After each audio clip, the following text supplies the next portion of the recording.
Pedagogia da Indignação, Cartas Pedagógicas e Outros Escritos, de Paulo Freire. Do acervo de Ana Maria Araújo Freire. Fundação Editora da Unesp. Leitura de Sônia Naomi Mimura. Segunda carta. Do direito e do dever de mudar o mundo.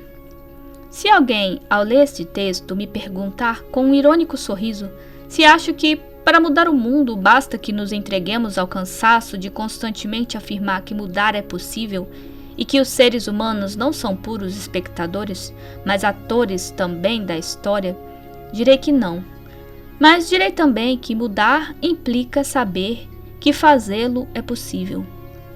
É certo que mulheres e homens podem mudar o mundo para melhor, para fazê-lo menos injusto, mas a partir da realidade concreta a que chegam em sua geração. E não fundadas ou fundados em devaneios, falsos sonhos sem raízes, puras ilusões. O que não é, porém, possível é sequer pensar em transformar o mundo sem sonho, sem utopia ou sem projeto. As puras ilusões são os sonhos falsos de quem, não importa que pleno ou plena e boas intenções, faz a proposta de quimeras que, por isso mesmo, não podem realizar-se. A transformação do mundo necessita tanto do sonho quanto a indispensável autenticidade deste depende da lealdade de quem sonha às condições históricas, materiais, aos níveis de desenvolvimento tecnológico, científico do contexto do sonhador. Os sonhos são projetos pelos quais se luta. Sua realização não se verifica facilmente sem obstáculos. Implica, pelo contrário, avanços, recuos, marchas às vezes demoradas. Implica luta. Na verdade, a transformação do mundo a que o sonho aspira é um ato político, e seria uma ingenuidade não reconhecer que os sonhos têm seus contrassonhos. É que o momento de que uma geração faz parte, porque histórico, revela marcas antigas que envolvem compreensões da realidade, interesses de grupos, de classes, preconceitos, gestação de ideologias que se vêm perpetuando em contradição com aspectos mais modernos. Não há hoje, por isso mesmo, que não tenha presenças que de há muito perduram no clima cultural que caracteriza a atualidade concreta. Daí a natureza contraditória e processual de toda a realidade. Neste sentido, é tão atual o ímpeto de rebeldia contra a agressiva injustiça que caracteriza a posse da terra entre nós, de maneira eloquente, encarnado pelo movimento dos trabalhadores sem terra, quanto à reação indecorosa dos latifundistas. Muito mais amparados, obviamente, por uma legislação a serviço preponderantemente de seus interesses. A qualquer reforma agrária, por mais tímida que seja.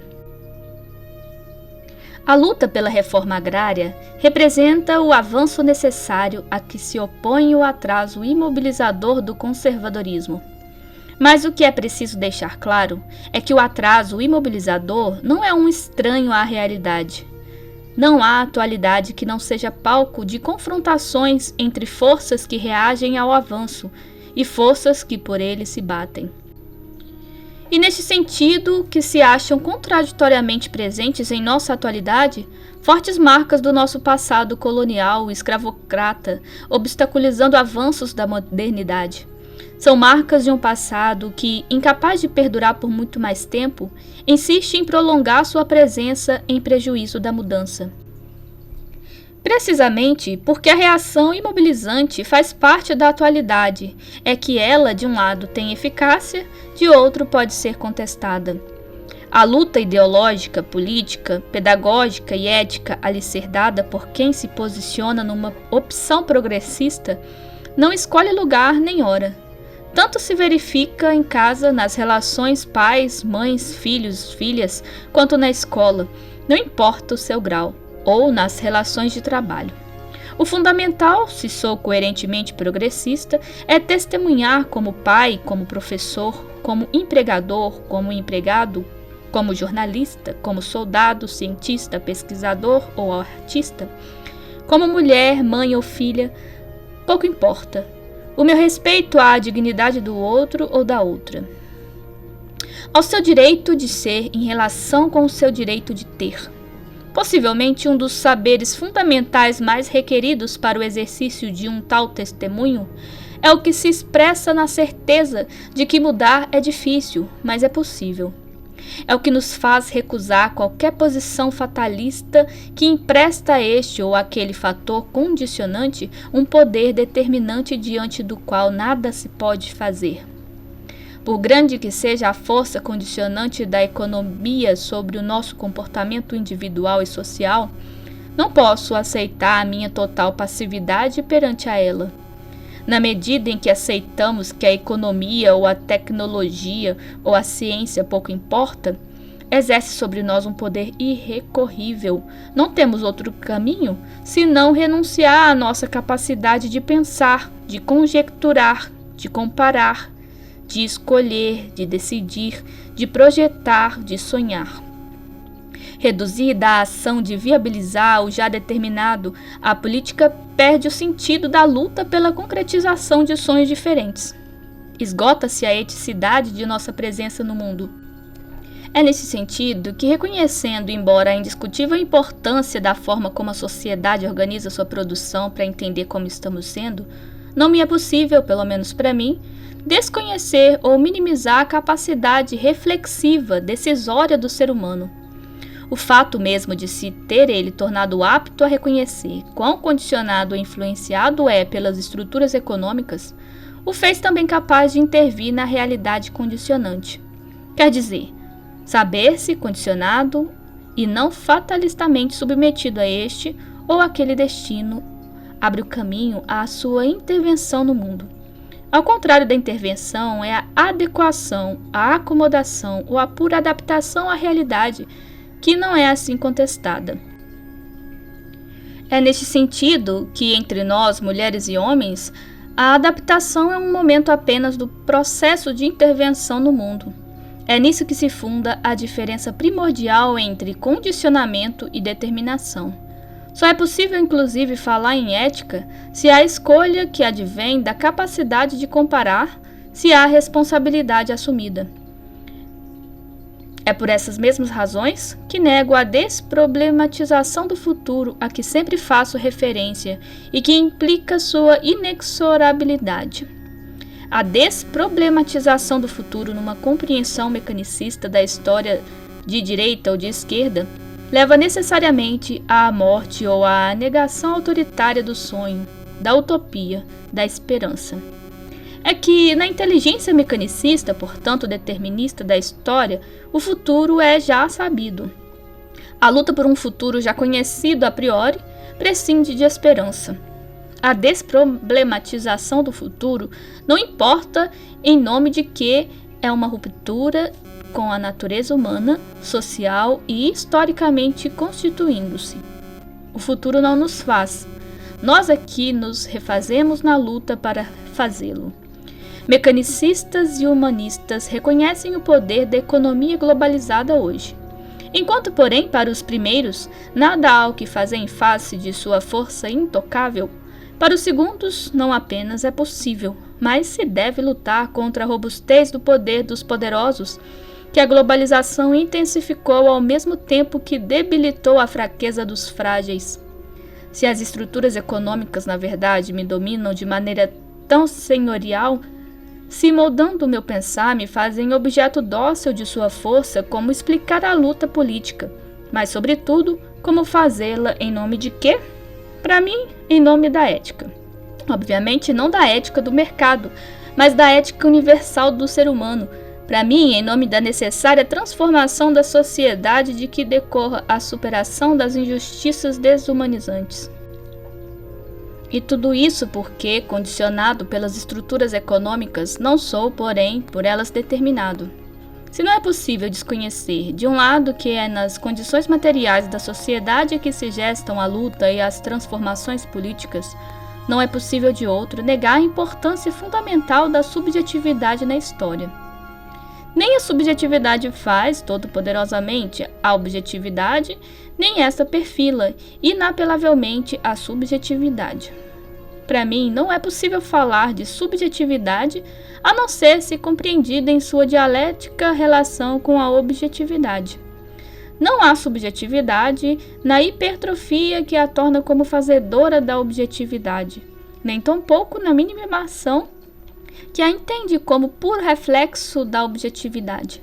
É neste sentido que só falo em subjetividade entre os seres que, inacabados, se tornaram capazes de saber-se inacabados, entre os seres que se fizeram aptos de ir mais além da determinação, reduzida assim a condicionamento, e que, assumindo-se como objetos porque condicionados, puderam arriscar-se como sujeitos porque não determinados. Não há, por isso mesmo, como falar-se em subjetividade nas compreensões objetivistas mecanicistas, nem tampouco nas subjetivistas da história. Só na história como possibilidade e não como determinação se percebe e se vive a subjetividade em sua dialética relação com a objetividade. É percebendo e vivendo a história como possibilidade que experimento plenamente a capacidade de comparar, de ajuizar, de escolher, de decidir, de romper. É assim que mulheres e homens eticizam o mundo, podendo, por outro lado, tornar-se transgressores da própria ética. A escolha e a decisão, atos de sujeito, de que não podemos falar numa concepção mecanicista da história de direita ou de esquerda, e sim, na sua inteligência, como tempo de possibilidade necessariamente sublinham a importância da educação.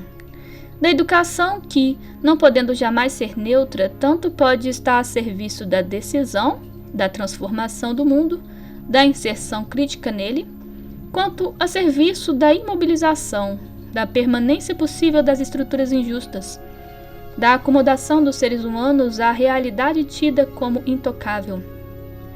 Por isso falo da educação ou da formação, nunca do puro treinamento.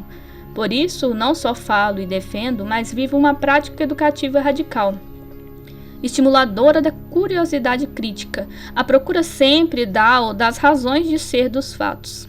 E compreendo facilmente como uma tal prática não pode ser aceita. Pelo contrário, tem de ser recusada por quem tem na maior ou menor permanência do status quo a defesa de seus interesses. Ou por quem, atrelado aos interesses dos poderosos, a eles ou a elas servem. Mas por que, reconhecendo os limites da educação formal e informal, reconheço também a sua força, assim como porque constato a possibilidade que têm os seres humanos de assumir tarefas históricas, que volto a escrever sobre certos compromissos e deveres que não podemos deixar de contrair se nossa opção é progressista. O dever, por exemplo, de em nenhuma circunstância aceitar ou estimular posturas fatalistas. O dever de recusar, por isso mesmo, afirmações como é uma pena que haja tanta gente com fome entre nós, mas a realidade é assim mesmo. O desemprego é uma fatalidade do fim do século. Galho que nasce torto, torto se conserva. O nosso testemunho, pelo contrário, se somos progressistas, se sonhamos com uma sociedade menos agressiva, menos injusta, menos violenta, mais humana, deve ser o de quem, dizendo não a qualquer possibilidade em face dos fatos, defende a capacidade do ser humano de avaliar, de comparar, de escolher, de decidir e, finalmente, de intervir no mundo. As crianças precisam crescer no exercício desta capacidade de pensar, de indagar-se e de indagar, de duvidar, de experimentar hipóteses de ação, de programar e de não apenas seguir os programas a elas, mais que propostos, impostos. As crianças precisam de ter assegurado o direito de aprender a decidir o que se faz decidindo. Se as liberdades não se constituem entregues a si mesmas, mas na assunção ética de necessários limites, a assunção ética desses limites não se faz sem riscos a serem corridos por elas e pela autoridade ou autoridades com que dialeticamente se relacionam. Recentemente participei de perto da frustração bem trajada de uma avó, minha mulher, que passara vários dias cuidando de sua alegria.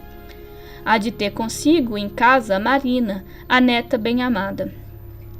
Na véspera do dia esperado, a avó foi cientificada por seu filho que sua neta já não viria. Programara com as suas amigas da vizinhança uma reunião para a criação de um clube de diversões e esportes. Programando, a neta está aprendendo a programar e a avó não se sentiu negada ou mal querida porque a decisão da neta com que está aprendendo a decidir não correspondia a seu desejo.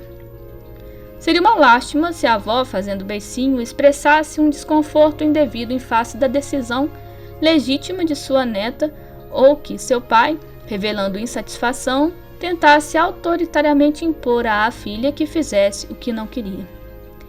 Isto não significa, por outro lado, que no aprendizado de sua autonomia, a criança em geral, a neta, no caso, não aprenda também que é preciso, às vezes sem nenhum desrespeito, a sua autonomia atender à expectativa do outro. Mas ainda é necessário que a criança aprenda que a sua autonomia só se autentica no acatamento à autonomia dos outros. A tarefa progressista é, assim, estimular e possibilitar, nas circunstâncias mais diferentes, a capacidade de intervenção no mundo, jamais o seu contrário, o cruzamento de braços em face dos desafios. É claro e imperioso, porém, que o meu testemunho antifatalista e que a minha defesa da intervenção no mundo jamais me torne um voluntarista inconsequente que não leva em consideração a existência e a força dos condicionamentos. Recusar a determinação não significa negar os condicionamentos. Em última análise, se progressista coerente, devo permanentemente testemunhar aos filhos, aos alunos, às filhas, aos amigos, a quem quer que seja, a minha certeza de que os fatos sociais, econômicos, históricos ou não, se dão desta ou daquela maneira porque assim teriam de dar-se.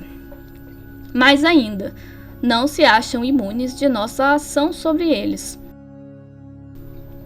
Não somos apenas objetos de sua vontade, a eles adaptando-nos mais sujeitos históricos também, lutando por outra vontade diferente, a de mudar o mundo, não importando que esta briga dure um tempo tão prolongado que às vezes nela sucumbam gerações.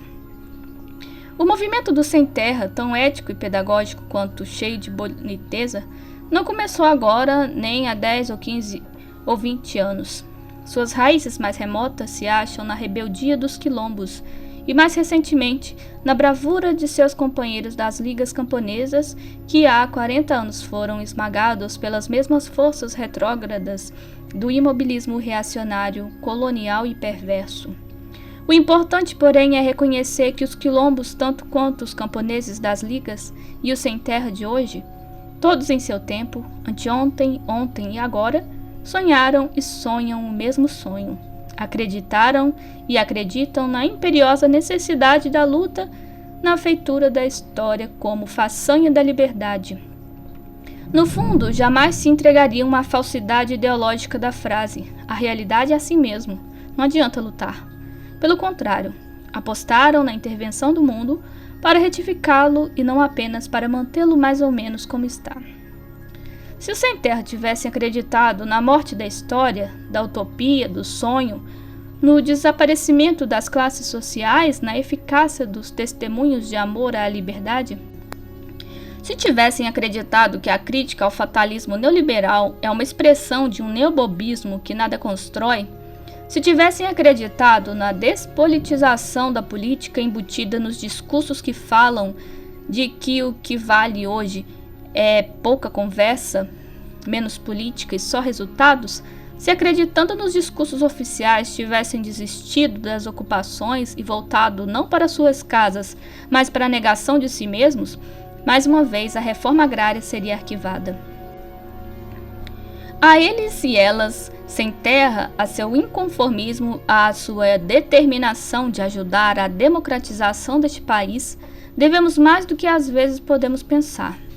E que bom seria para a ampliação e a consolidação de nossa democracia, sobretudo para sua autenticidade, se outras marchas se seguissem à sua. A marcha dos desempregados, dos injustiçados, dos que protestam contra a impunidade, dos que clamam contra a violência, contra a mentira e o desrespeito à coisa pública, a marcha dos sem-teto, dos sem escola, dos sem hospital, dos renegados, a marcha esperançosa dos que sabem que mudar é possível. Ainda em Jaboatão, Paulo iniciou essa segunda carta e só pôde completá-la depois que voltamos de Cambridge, Estados Unidos, no dia 7 de abril de 1997. Tínhamos ido via Nova York nos fins de março de 1997, exatamente no dia 22, para acertar com a Universidade de Harvard, o curso que ele teria dado na Harvard Graduate School of Education, durante o semestre de outono de 1997, como eles nomeiam por lá o período letivo de setembro a dezembro, janeiro de cada ano escolar. Estava acertado com Donaldo Macedo, professor da Universidade de Massachusetts, em Boston, a quem Paulo tinha convidado para ser o assistente neste curso, que o mesmo teria como eixo central o livro Pedagogia da Autonomia, que fora traduzido para o inglês, tendo como fim mais imediato este objetivo. Em Harvard Square, fomos abordados por vários estudantes e alguns professores, todos e todas para manifestar a alegria e o espanto de que uma universidade tão conservadora e mantenedora do status quo como essa estivesse abrindo a oportunidade de professores críticos oferecerem um curso crítico reflexivo, conscientizador. Voltamos felizes com as expectativas do trabalho crítico que Paulo iria fazer. Estávamos certos de que este se daria com seriedade, honestidade e transparência, mesmo que a contragosto permitido pela direção da conceituada Universidade Americana. Tal abertura fazia parte da moldura democrática que os Estados Unidos têm que sustentar, porque se proclamam democráticos, dizia Paulo. Programávamos o tempo que disporíamos na Nova Inglaterra para ler, escrever e refletir na casa que, sonháramos aquecida, nos livraria do forte frio comum no outono e no inverno daquela região. Entretanto, no aconchego poderíamos ver, repetia meninamente através das janelas, dois fenômenos da natureza que o encantavam tanto desde quando os viu pela primeira vez. As folhas verdes, que vão fazendo-se amarelas mais e mais até caírem, quase marrons, no chão que as acolhe para, mesmo cobertas pela neve que se petrifica e as congela, continuarem a ser parte do ciclo da vida. E a neve mesma caindo suavemente como se fossem flocos de algodão ou papel branco picado. Caprichos da natureza que Paulo tanto amou em suas mais diferentes formas e funções. Conversávamos sobre tudo como seria entender à distância os problemas de nosso país dentro de um outro tão diferente política, econômica e culturalmente falando. Paulo preocupava-se de modo muito especial nesta época com a situação mundial atrelada a um modelo político neoliberal e da globalização da economia. Repetia muito e não cansava de dizer, por isso escreveu, que acreditava como possibilidade histórica, como saída para o nosso colonialismo, para as nossas misérias, como tática para a estratégia da democracia brasileira, a opção político-ideológica e as ações sem violência do MST. Escrevia e discutia esta carta e cada dia mais empolgava-se com o testemunho do respeito à dignidade do outro ou da outra, atitude, aliás, quer enfatizar que Paulo nunca perdoava a quem dela se afastasse deliberadamente. Ficava feliz ao ver que essa gente destemida está nos dando, através de sua luta, a esperança de dias melhores para o Brasil. Repetia ele também com esperança. Devo e quero testemunhar aqui a emoção de Paulo em 17 de abril de 1997, quando a marcha do Sem Terra, organizadamente, vida de diferentes partes de nosso país, fazendo-se um só corpo nos corpos de crianças, velhos e jovens negros ou brancos, entrou em Brasília. Ele havia me convidado para assistirmos ao evento político pela televisão, desde que não estávamos lá na capital, com eles e elas, nesta marcha na qual muitos peregrinavam há 3 meses.